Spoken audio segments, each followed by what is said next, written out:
অভিনেত্রী নুসরাত ফারিয়া পর্দায় শেখ মুজিবুর রহমানের বায়োপিকে শেখ হাসিনা চরিত্রে অভিনয় করেছিলেন। এক সাক্ষাৎকারে তিনি বলেছিলেন, প্রত্যেক বাঙালি মেয়ের মধ্যে একটা করে শেখ হাসিনা রয়েছেন। হাসিনার পতনের পর দেশ থেকে ভারতে পালিয়ে যাবার পরে অভিনেত্রীর এ মন্তব্য নিয়ে চলছে আলোচনা সমালোচনা। এদিকে এই মুহূর্তে হাতে কোনো ছবির কাজ না থাকায় নিজেকে সময় দিচ্ছেন তিনি। ব্যস্ততা না থাকায় আছেন একরকম ছুটির মেজাজেই। বেশ অনেকদিন ধরেই অবস্থান করছেন দেশের বাইরে। আর এর মাঝেই নুসরাত ফারিয়া সামাজিক যোগাযোগ মাধ্যমে এক আবেগঘন পোস্ট দিয়েছেন, যেখানে তিনি উল্লেখ করেছেন যে মানুষ হিসেবে আমাদের বোধশক্তির অবক্ষয় এতটাই প্রখর, আমার ভয় হয়।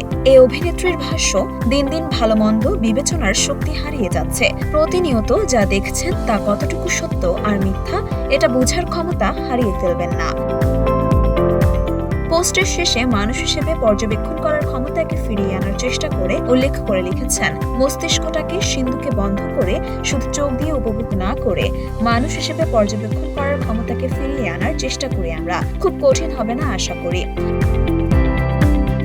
উল্লেখ্য, ফারিয়া প্রথমে রেডিও জকি হিসেবে তার কর্মজীবন শুরু করেন। এরপর মডেলিং এবং বিজ্ঞাপনের মাধ্যমে শোবিজে প্রবেশ করেন। মরিয়ম মিম, ঢাকা পোস্ট।